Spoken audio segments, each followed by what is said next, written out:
제가 들어오셨습니까? 저 앞쪽에 앉지 왜 뒤쪽에 이렇게 앉고 계세요?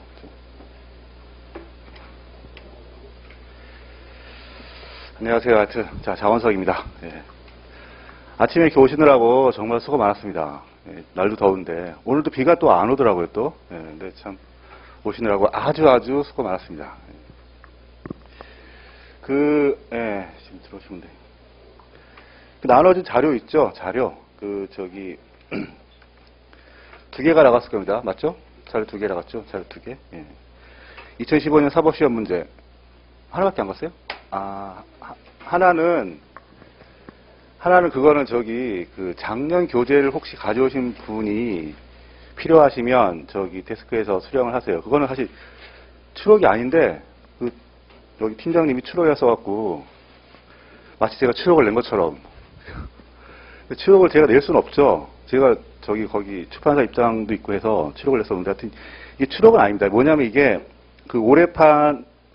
올해판에 추가된 부분인데, 주로 추가된 부분이 사례예요. 그 부분만 여기 추가된 거기 때문에, 요거는 추록은 아닙니다. 그냥 안에 있는 사례들, 그대로 거의 옮긴 건데, 마치 추록처럼 써있어갖고 약간 좀, 오인이 좀 오해를 할 수 있을 것 같아요. 예. 작년 책 가지신 분 계세요, 혹시? 작년 책? 한 분도 없어요? 네. 그렇군요. 들어온다고 하더니만. 하여튼 그렇습니다. 그리고 여기 2015년 사법시험 상법 문제, 요거는 보험은 제외되는데, 요거는 꼭 갖고 다니세요. 해당 파트에서 풀어드립니다. 당장 내일 이걸 풀게 되죠. 네, 내일 사법시험에서 문제 2분에 나온 게 있기 때문에, 풀게 됩니다. 도대체 어떤 문제가 사법시 나오는지 한번 보도록 하겠습니다. 자, 그리고 일단은 봅시다. 한번 책을 목차를 한번 볼까요? 한번 목차. 예. 한번 쭉 한번 보겠습니다. 자, 목차. 예. 파트 1 총칙. 서설. 자, 처음에 우리가 배울 것은 상법의 의. 그다음에 이념, 그렇죠? 그다음에 상법의 법원. 법원은 우리가 말하는 고등법 이런 게 아니죠, 그렇죠? 법의 존재 형식 그런 거죠. 거기서 중요한 건 아무래도 거기 보통거래약관인데, 보통거래약관은 뒤에 보험 가서도 배웁니다. 그때 자세히 배우기 때문에 앞에서는 간단히만 배우고. 또 상사법원의 적용순서. 이거는 다른 시험에는 나옵니다. 다른 시험이라 하면 이제 뭐가 있죠? 여기 세무사, 법무사 이런 데 나오는 그런 파트예요. 예. 그다음에 주체. 상법의 주체는 누굽니까? 상인이죠, 상인. 그렇죠? 상인의 개념을 배우고 입법주의를 배웁니다. 상인의 종류 두 가지가 있죠. 당연상인하고 의제상인이 있죠. 예. 그다음에 상인의 능력, 그다음에 자격. 뒤에 가면 여기 영업능력. 그렇죠? 여기 민법에서 배운 권리능력, 행위능력 그거하고 상당히 비슷합니다.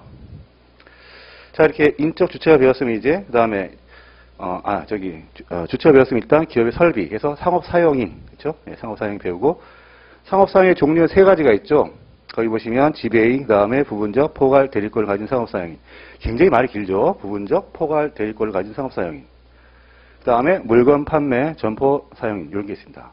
얘들도 의무가 있어요. 예, 그게 바로 경업, 금지, 의무입니다. 그다음에 영업소.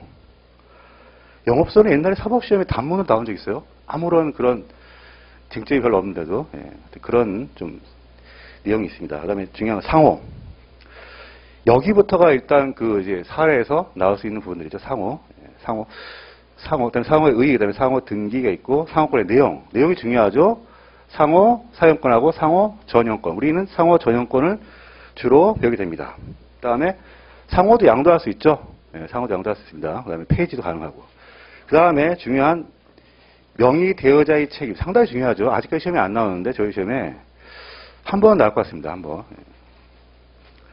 교수님들이 하도 이제 회사법에 넣다 보니까 낼 게 없어요, 벌써. 왜냐하면 모의시험 1년에 3번씩 보잖아요. 그리고 또 사법시험에 나오는 것도 약간 피해내려 하다 보니까 낼 게 별로 없어요. 그러니까 어떻게 해요? 어수나 상청으로 가는 거죠, 이제. 1순위입니다. 명의대여자는. 전형적인 외관 책임이죠. 그 다음에 상업등기. 자, 상업등기 일반적 효력이 나오고, 이번 효력에는 소극적, 적적 효력 있죠. 특수한 효력, 추정적. 그 다음에 부실등기. 요게 1회 나왔죠, 1회 변시에 나왔습니다, 이게.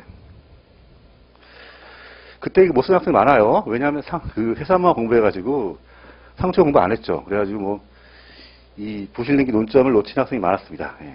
그 다음, 이제, 넘기시면, 영업 양도. 와, 이거는 거의 뭐, 월드컵에서 거의 뭐, 브라질, 뭐, 독일, 그 급이죠? 너무너무 중요하죠. 이게 뭐, 사법시험이 우리 저기 변시건 모의시험에선 제일 많이 나오는 쟁점이 바로 영업 양도예요. 예. 워낙 중요합니다. 거기 보면, 그 밑에 나오죠. 2013년 2차 법조는 모의시험 이렇게 나와 있죠.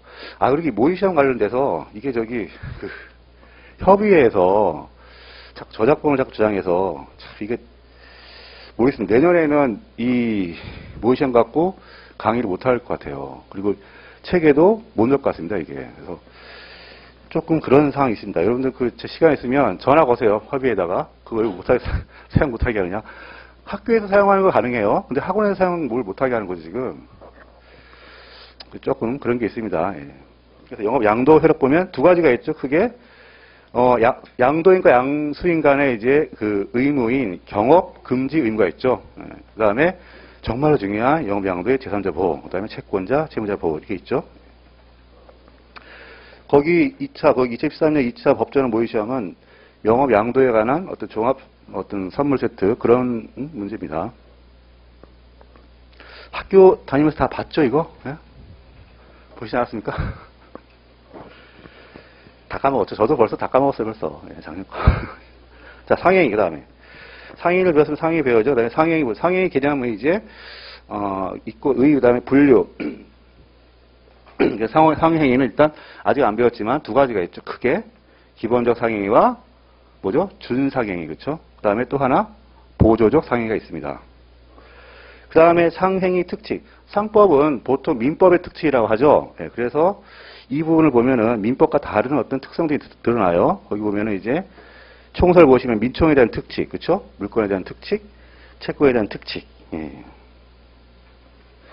그 다음에 상인간 매매 상당히 중요하죠. 아직까지 시험에 안 나왔지만 여기 상용위에서 내려면 이게 저는 이게 1순위라 생각했는데 아직까지 안 나왔죠. 그 대신 그 밑에 있는 익명조합이 올해 시험에 나왔죠. 사법시험에 그렇죠. 예. 다들 당황했죠. 익명조합이 나와서 시험에. 예. 하여튼 상인간 매매는 상당히 중요합니다. 거기서 제일 중요한 건 그거죠. 그 네 번째 매수인의 검사 통지 의무. 이게 굉장히 중요한 의미가 있습니다. 보통 여러분들 갖고 있는 사례집 제 사례집 말고 다른 선생님 사례집 보면 제일 먼저 나오는 게 여기 매수인의 검사 통지 의무하고 그 다음에 상인 자격의 취득 시기 요거 엮어서 문제를 내는 게 보통 맨 처음에 있죠. 그 다음에 상호 계산 요거는 그 우리 민법에서 뭡니까? 상계와 아주 비슷한 구조 갖고 있죠. 그 다음에 익명조합 올해 시험 나왔어요 이게. 이제 사법고시도 낼 게 없으니까 막 내는 거죠 이제. 막 냅니다 이제. 하여튼 익명조합이 나왔습니다. 알아두세요. 우리도 왜냐하면 사법고시에 올해 나왔던 문제가 뭐였죠? 그 감사의 부당행위에 따른 손배청 그게 나왔었죠. 근데 우리 그게 모의시험에 나왔잖아요. 바로 그렇죠? 그러니까 서로 영향을 받습니다. 왜 그렇죠? 출제하는 교사 같잖아요. 그러니까 거의 그 나물이 그 밥이죠. 그 다음에 합자죠. 새로 들어가는 거죠. 그 다음에 각칙 돌아가서 이제 대리상 이런 걸 배웁니다. 대리상 중개업 위탁매매업 이런 게 왜 있나요 도대체? 정보가 부족해서 그런 거죠. 우리 예를 들어서 뭐 우리 대한민국이 너무 작잖아요. 근데 예를 들어서 뭐 중국 같은데 뭐 물건을 팔라 그러면은 잘 모르잖아요. 그러니까 거기 있는 현지인의 정보를 이용이 되는데 거기에서 등장하는 게 이런 것들이 이제 그런 시간적 장애를 극복하는 게 바로 이런 상인들의 존재입니다. 첫 번째가 대리상, 두 번째가 중개상 또는 중개업, 세 번째 위탁매매업. 올해 시험 나왔습니다. 사법시험에. 예, 아주 이런 게 이제 나오고 막 그럽니다. 이제 우리도 이제 준비를 해야 됩니다. 이제 이런 부분들. 그 다음에 운송 주선업. 요거는 재작년에 나왔죠. 사법시험에. 예. 보통 이 부분은 저희하고 이제 객관식 공부를 하니까 좀 이걸 좀 공부하잖아요. 근데 그 사시생들은 객관식 공부 안 하잖아. 이 부분에서 제낀다고요. 이 시험에 나오려니까 도대체 뭘 써야 되는지 몰라서 백지를 낸 학생이 많았어요, 그때. 예. 우리만 백지 내는 거 아니에요. 걔들도 백지 내요. 그 다음에 운송업. 운송업은 정말 전통적으로 정말 많이 나오는 그 테마입니다. 심지어 사법시험에서는 연속 3년 나온 적도 있고, 우리는 아직까지 안 나왔는데, 만약에 나면은 운송이 나오지 않을까? 예, 우리 시험에서. 운송하면 크게 물건 운송과 여객 운송이 있죠. 크게 보시면. 그렇죠? 예. 그래서 거기서 중요한 건 운송인의 손해배상 책임이 상당히 중요합니다. 그리고 그다음에 화물상한증. 그렇죠? 우리가 처음 배우는 유가증권 화물상한증. 화물상한증의 채권적 물권적 효력. 이것도 상당히 중요해요. 그다음에 공중적객업. 이것도 옛날에 아주 20년 전에 사법시험에 나온 적이 있는데 하여튼 뭐 가능합니다. 왜냐하면 앞에 있는 그